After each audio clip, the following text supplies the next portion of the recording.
with our tour guide, and we're about to do some ramen tour.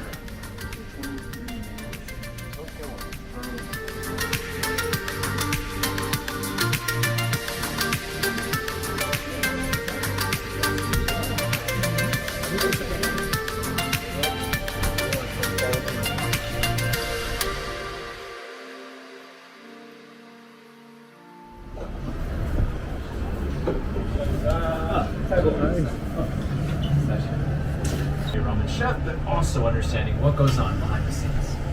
If there was anything to keep in mind today, here are a few. First of all, be careful, of course. There's hot water, sharp opposites in the kitchen, and so forth. Be careful and respectful. But most importantly, have fun. Use all 5 of your senses. And when I say use all 5 of your senses, you're going to be, even when the ramen arrives, smelling and tasting things that are not available outside of Japan. This is really authentic ramen.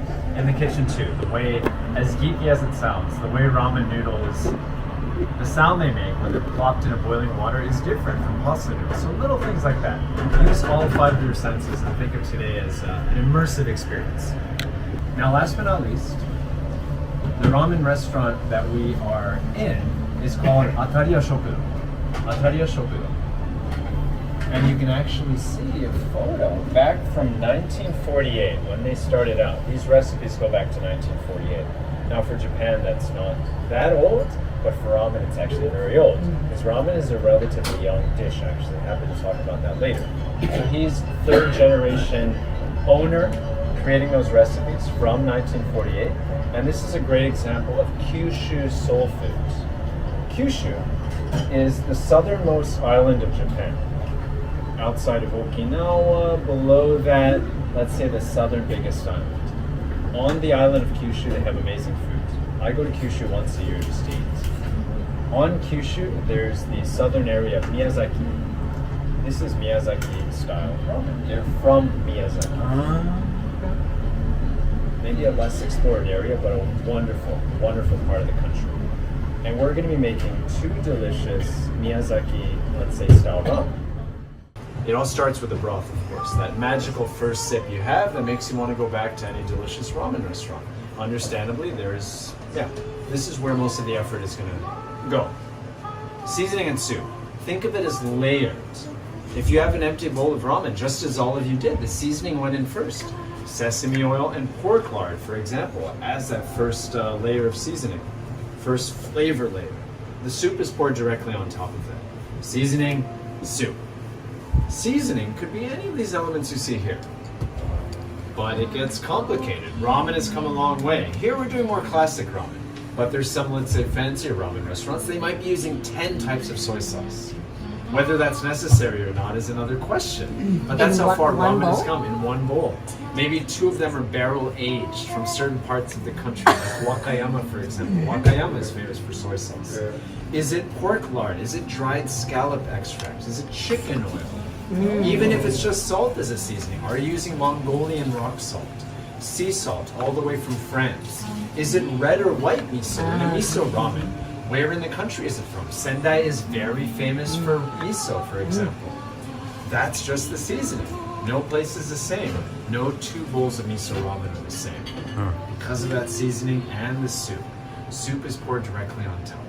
The soup here is primarily chicken bones and vegetables. But some places, they might be doing chicken, pork, vegetables, fish.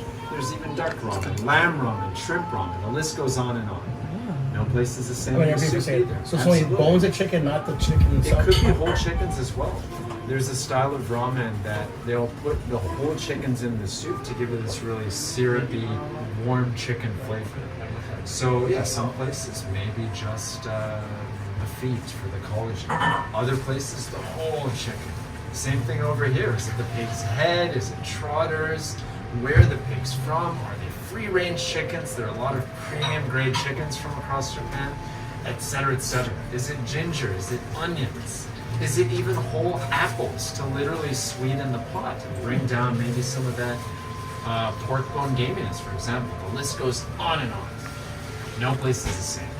Now, you can't have a great broth, of course, with horrible noodles. Noodles are the vehicle to enjoy that delicious broth. Now, ramen noodles are wheat flour noodles.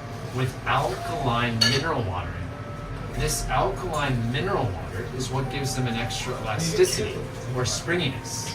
You might have noticed that actually in the thinner noodles. Because of the thick noodles, they don't have champon noodles, which is also from that island we talked about, Kyushu. They do not have the alkaline mineral water.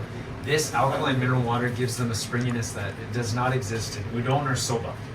If you were to take a soba or udon noodle and try and break it apart, it would snap. A ramen noodle would too, it would just take a little bit longer. It fights back a little bit, thanks to that alkaline mineral water. Ha. Outside of that, maybe it's about determining the noodle shape and size based on the broth. Thicker noodles for a thicker sauce, kind of like linguine or fettuccine, for example, the same way these two interact. Thinner noodles maybe for a lighter or a thinner broth. And last but not least, toppings are a great way to play around with flavors and textures. I think the toppings were a little bit different in each of these.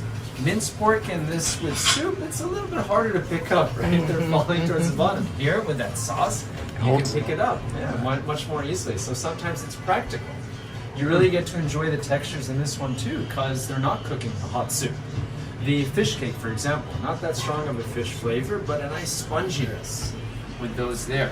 Also the onions providing nice crunch. The bean sprouts are the source of crunch in this one. The spring onions as well as a little bit of sweetness. Sliced pork included also. So if you add it up, these three need to come together harmoniously for it to be a great bowl of ramen. And what I personally love about ramen, here we're getting a little bit more classic ramen, even though this one is very original from 1948. Ramen has come a long way. You go to places where you'll be looking at the ramen and being like, is this still ramen? But in summary, kind of sticking to this template. Maybe with one of them you can go in a different direction. But if all three go in a different direction, of course, maybe it's no longer ramen. 例えば大阪で育ったって。あ、そうなんです。ずっと前けど。Since we are challenged a little height controlling on the coast. Absolutely. I mean, We are the opposite of the Norwegians. We have the whole spectrum of heights.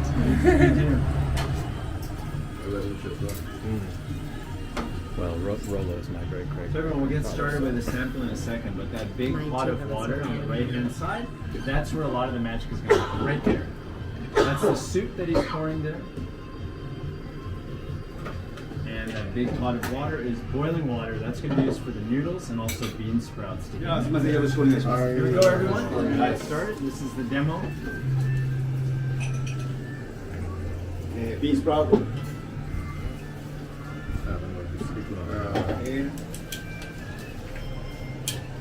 So bean sprouts into the one that would be on your left.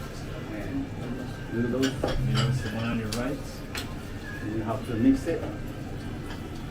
And it's mixing it so they don't stick together. Is this vegetable broth? Sorry? Is this a vegetable broth? This is a chicken broth. Chicken and vegetables. 8 hours later.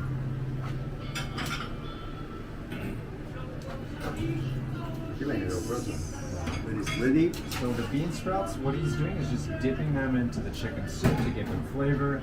As you all know, bean sprouts are pretty much just water in texture. He's giving them some 5 seconds.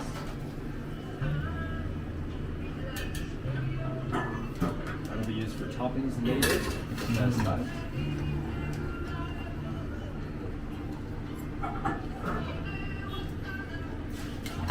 While you're waiting, put the sesame oil, pork lard. Pork lard. So that's the seasoning to hold magic down the ingredient. with the soup.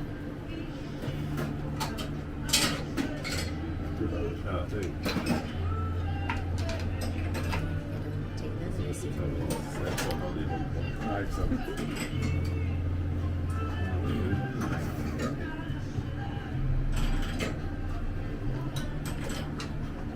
Osaka 弁ですか？じゃあ大阪弁です。奈良ですよ。奈良。お二人とも？いやいろんなところ、あ神戸、奈良。大阪、岡山県、僕は奈良と橿原。橿原ってどこ？奈良奈良県。の So there's no shame. It's like almost impossible to make it. 英語はペラペラだから。いやいやいやいや。いるよ。全然ペラペラしてる。So this is the money shot. All of you feel free to pause or pose for that point. That's pretty good. That looks amazing. Here's the soup.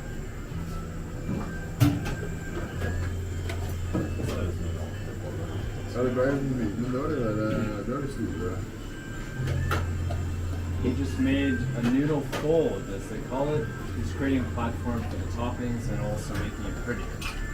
Because you want those bean sprouts to maintain their crunchiness, right? If they're just floating around in the soup, they're not as nice texture-wise. 2 slices of pork on top there. And a bushel of spring onions.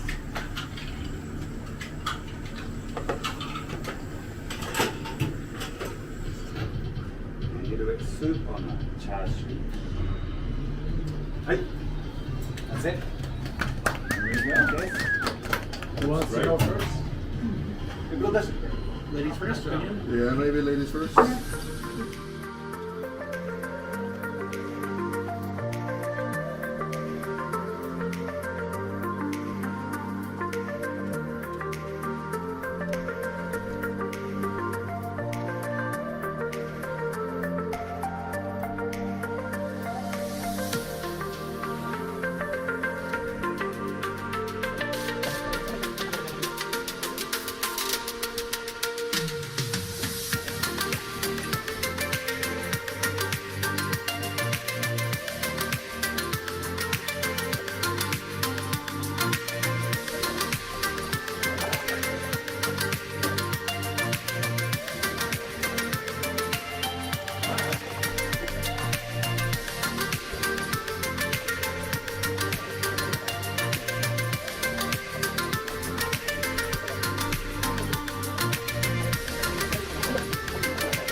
He said to try the broth of this one first, and then you can do whatever you want.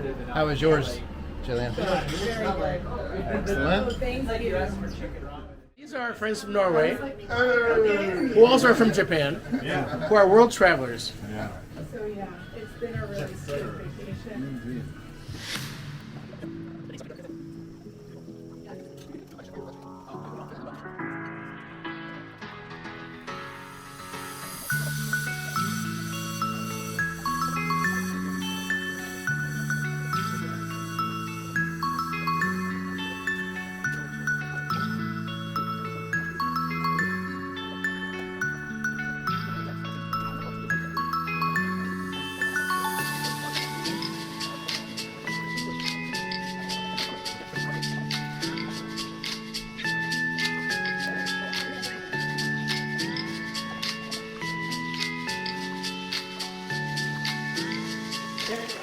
I just want to make sure I can eat mine before they get cold. Yeah, actually,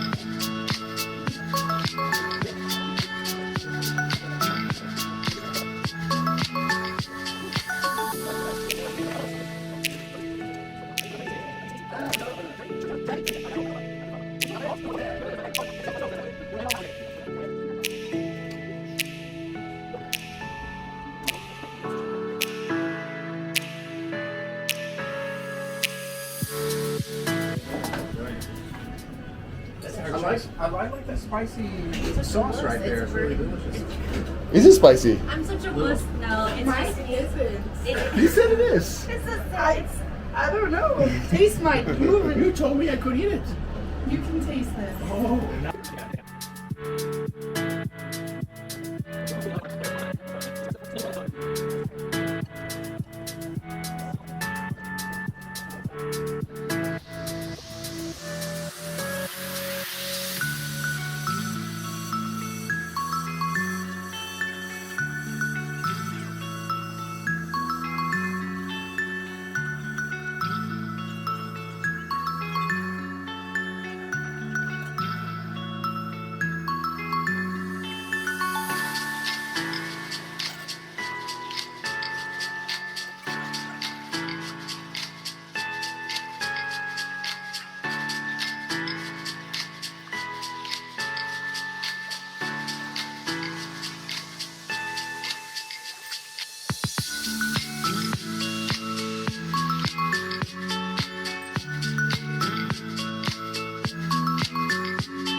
Reaction. You know, we've had a lot of ramen. This is the best broth. Well, yeah, the broth. Like by design, diameter with a lot of green onions. Looks like they're in the clean plate club over there. Okay, it was good stuff. Awesome. 2、1、チーズ。